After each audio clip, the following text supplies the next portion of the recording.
We give our first impressions of the 2021 Toyota RAV4 Prime plug-in hybrid, discuss the just revealed all-new 2021 Ford F-150, and when buying a used car, which is more important, its age or its mileage? Next on Talking Cars.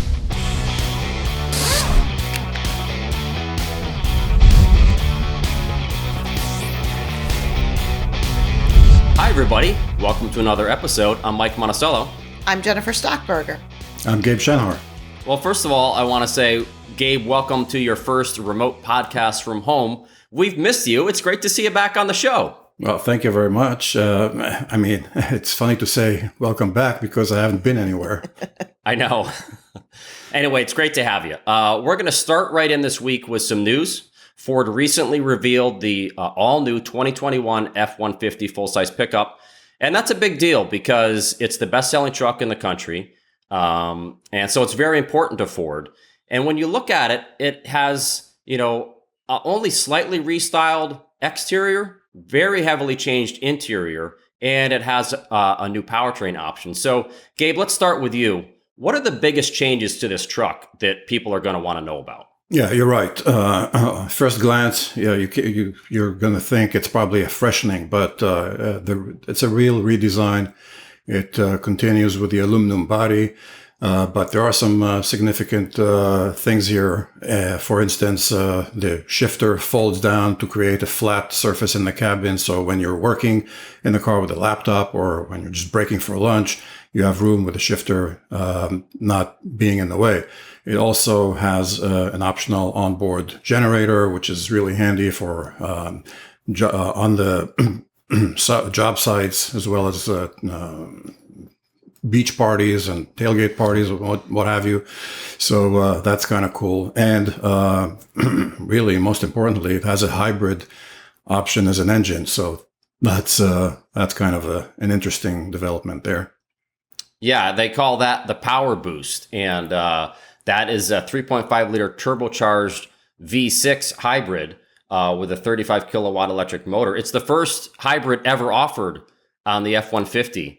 Like, is this Ford seeing, changes coming to the full-size pickup market, with full electrics coming on the way? Is this their attempt to start changing the landscape, or what's going on with this? Well, it'll be interesting to see that.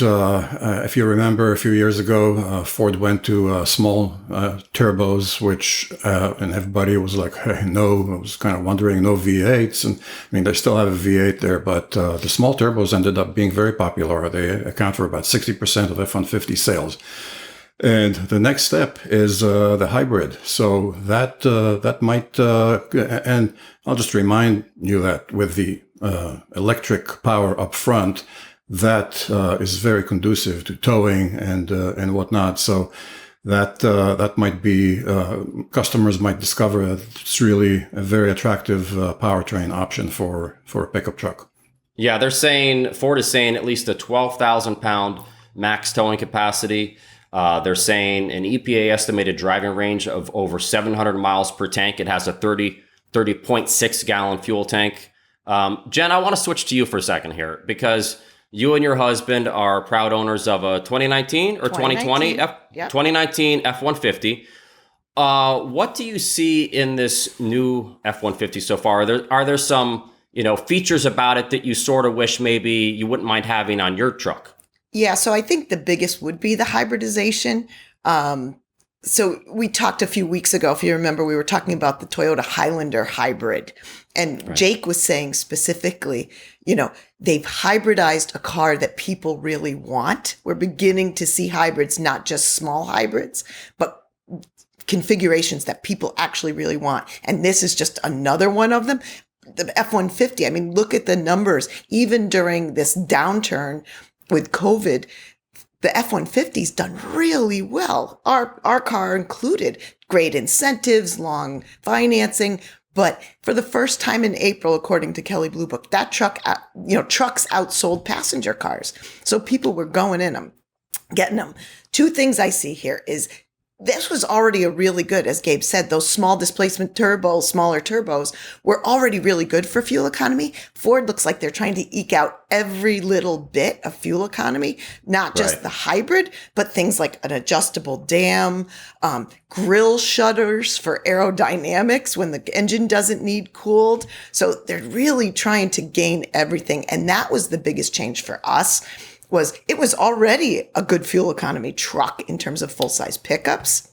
Right. I wish if we could have gotten a little more, that would have been awesome, even with those things. I'm a little concerned about all those little motors on things like grill shutters. Like, that's a pretty vulnerable area of the truck right behind, in the grill.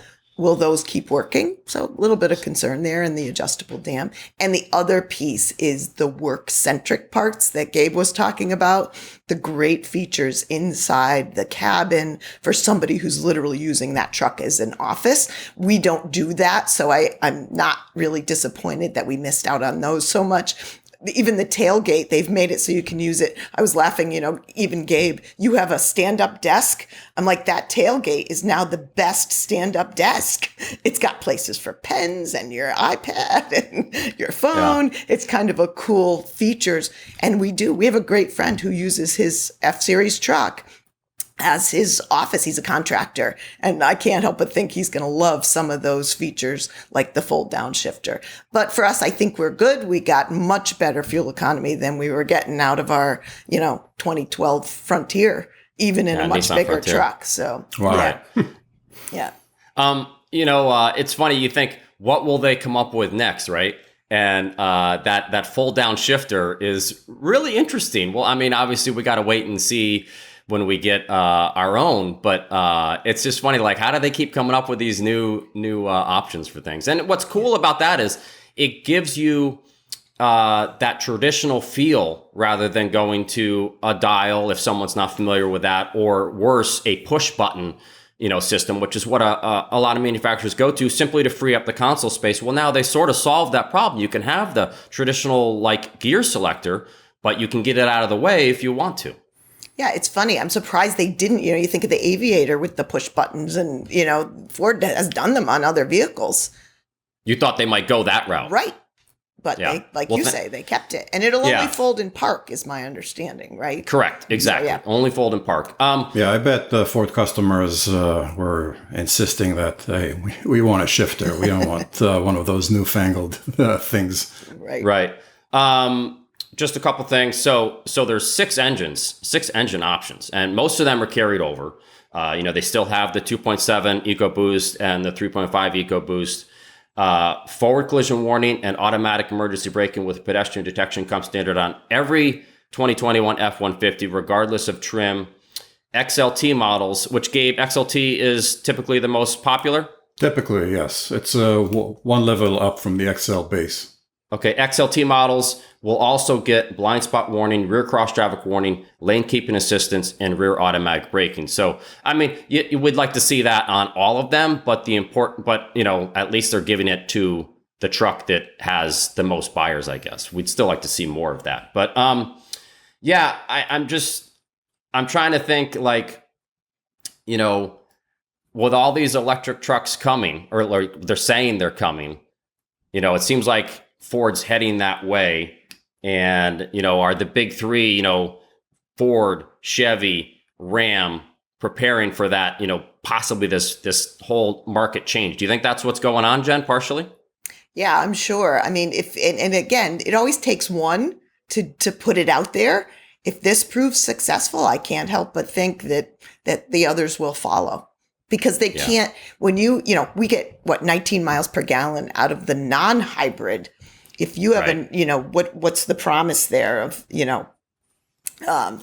Probably miles per another 30%. Right. If you get another 30%, that's a big, particularly when you're talking, 30-gallon tank and stuff, that's a lot of, if you have those big trucks and big tanks, that's a lot of money in your pocket when you have to keep going frequently to refill that tank. So they're going to have to do something if this proves reliable and fuel efficient and again, towing and hauling capability. And towing and hauling, right?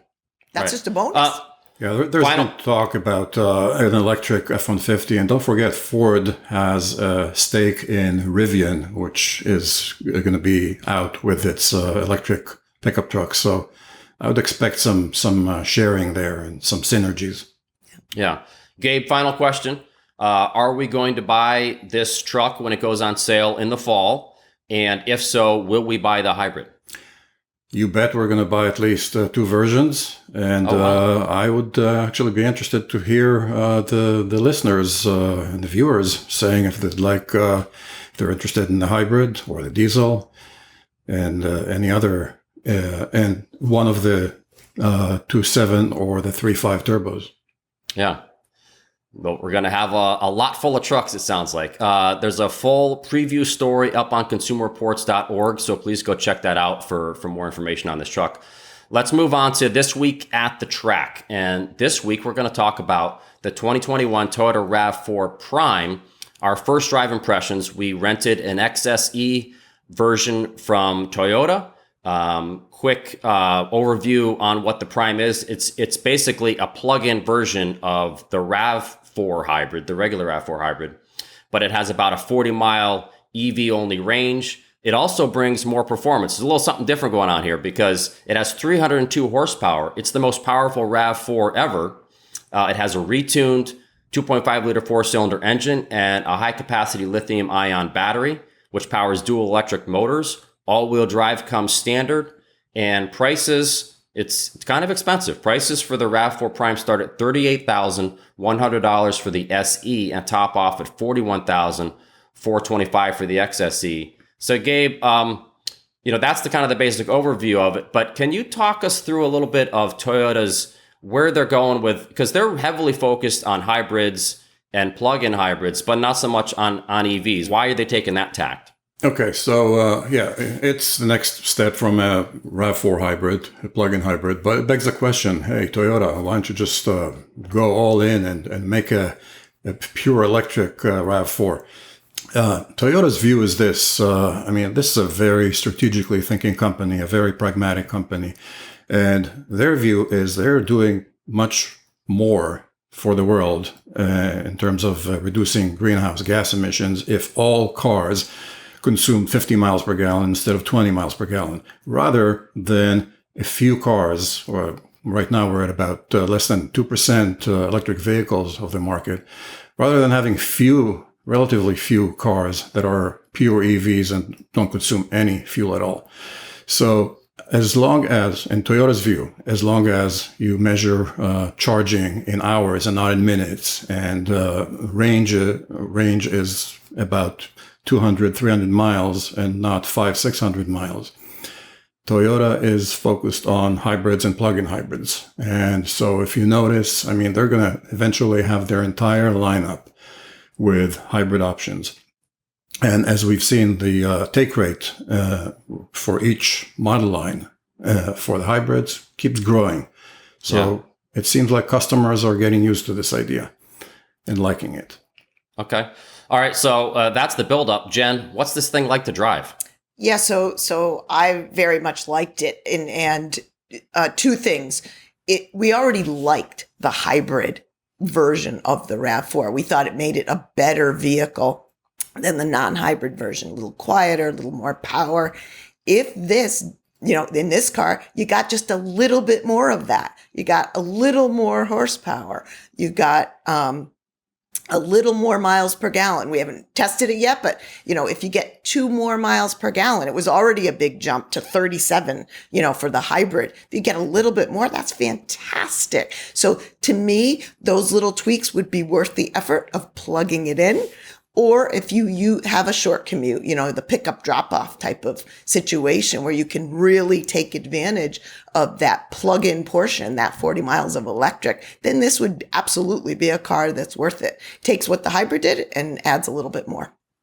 Yeah, I think it's even more than that a little bit, Jen, expanding on what you're talking about, because it changes the vehicle so much that it's a much more relaxed driving character than the RAV4 for sure, and even the RAV4 hybrid, because it has so much power. Right. Interestingly, it has what I'd call an old school CVT, continuously variable transmission, in that it doesn't do the the artificial shifts like so many CVTs do these days. So there are times when you really floor the throttle, the engine will rev pretty high and the engine's a little loud. But because it has all this electric assist and extra power on board, it only needs to do that for short bursts. Most of the time, it's just this rich feeling of power that we're not used to in a RAV4.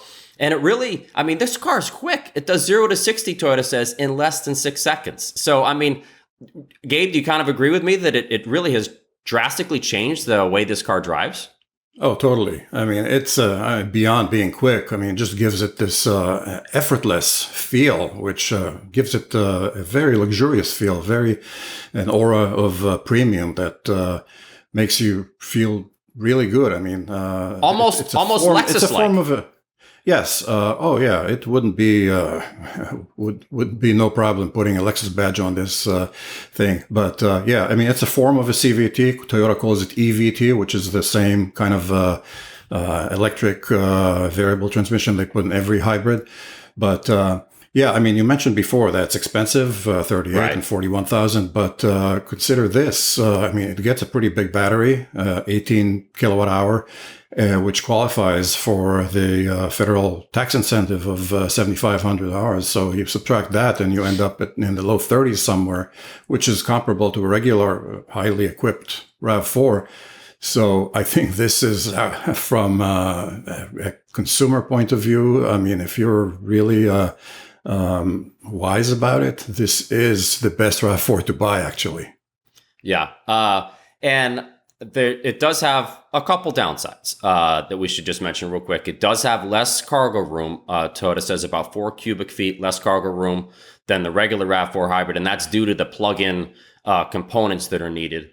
And also, we noticed a fair amount of front wheel spin. Like, let's say you're at a stop and you're pulling onto a road and you give it a lot of throttle. The front tires spin a little excessively at times. Kind of makes me think like this electronic all-wheel drive is just not as sophisticated as a mechanical all-wheel drive setup, which most systems seem to, transfer that power rearward more quickly. But it does have lots of advanced driver assistance features.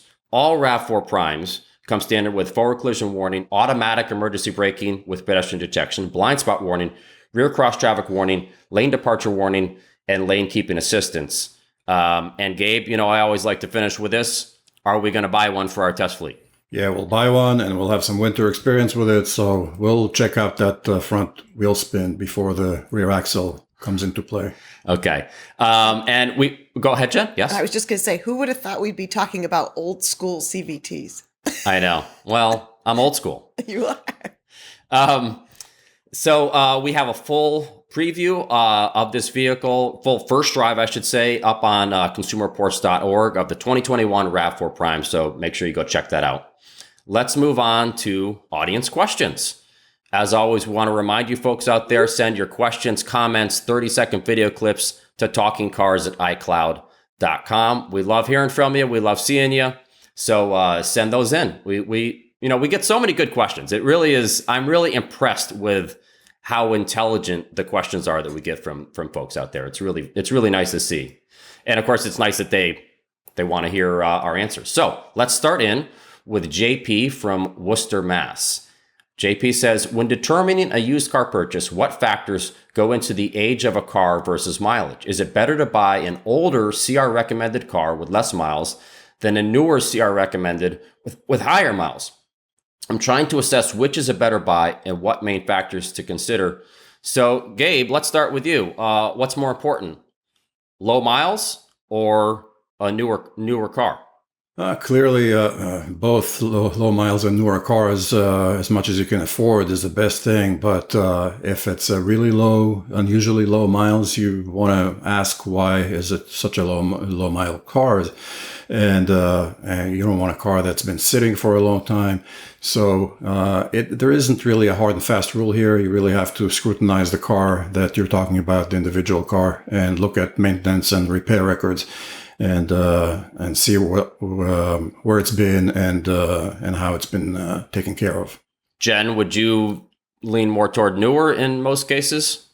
Yeah, for me, I would lean more towards newer, more miles, And the reason I say that is there's just been so many advances in terms of safety, if not other things, and maybe fuel economy too. You think about, even electronic stability control, 2012 mandate, Right. backup cameras, all the things we talk about every episode, forward collision warning, automatic emergency braking, not standard yet, but we know it's offered on so many vehicles. I would skew much more towards that and the technologies that have brought fuel economy up in lieu of an older car with less mileage. So I would go with age versus miles. Yeah, it's newer, possibly high miles, but obviously look at the reliability factors, and then even if it has high miles, then hopefully you should still be okay. Right, and I think that's a given for either case. Like Gabe said, look at reliability, look at maintenance records. That goes both ways, whatever car you're looking at. Right. Yep.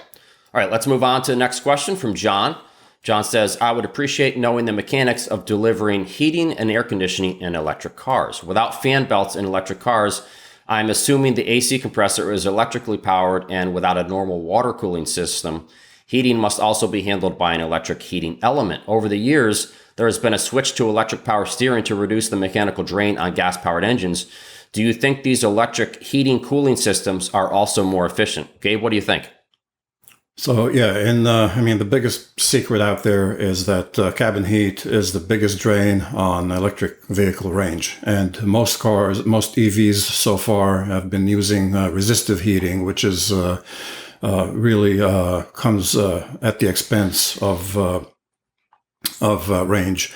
And now newer electric vehicles, such as the Model Y, the new Tesla, it has a heat pump, which is much more efficient and brings the promise of being less taxing on range. Another advantage here is that you can, with an electric car, you can start preheating the cabin while it's still plugged in before you set off. Yeah, and it's sort of along these same lines, vehicles, a lot of cars are coming these days with, an engine auto stop and start system. And if it's a regular, non-hybrid or not an EV, or it's not even a 48-volt mild hybrid, if it doesn't have any of those, what happens is the AC usually turns off. And so on a hot or humid day, you notice immediately when you're stopped and the engine turns off at a stoplight, that's when you're trying to find the button to turn the engine back on, because you lose that air conditioning and the cabin starts to get pretty hot quickly. There's nothing more frustrating than that. Seriously. And I like that it's instantaneous on a cold morning. You don't have to go a couple miles with your freezing fingers and waiting for it to warm up. It's kind of instantaneous. Right. All right, let's move on to Jeff in York, Pennsylvania. Jeff says, you are doing a great job continuing the show during lockdown. Thanks so much for persevering for us car nuts. Well, you're welcome. Thanks for having us. Thanks, Jeff. I installed a dash cam, front and rear, in my Hyundai Palisade. The rear cam requires a cable to run from the front dash cam in the windshield to the back cam on the tailgate window, and also a second power wire. To hide the wires, I ran one down the inside of the driver's A-pillar, and the other I tucked loosely under the edge of the passenger side headliner. Will these wires affect my side curtain airbags in a crash, or is the airbag powerful enough to blow the wire out of the way if the airbag needs to deploy? Jen, what's your advice here? So, unlike frontal airbags, which deploy with a ton of force outward to protect the occupants, side curtain airbags, the deployment is more downward. And they're not as wide, so that force is not as significant as a frontal airbag. So, one, I'm not sure the force would be sufficient to clear particularly taut wires. The other piece of that is I wouldn't take that risk anyway, even if you think it could. That's probably an area, to your point, where the airbags are that you want to avoid. And perhaps the better routing is down low, under the carpets, under the sill. And I recognize what he's saying, in a Palisade, that's a long way to go. But I think that would be my opinion, that's the better way to go, is down low along the sills where you're not messing with any of those airbag systems, and seek out a professional who does this all the time if you need help with that wiring. It's not going to be easy, but I think in the long run, that's the better bet. Okay.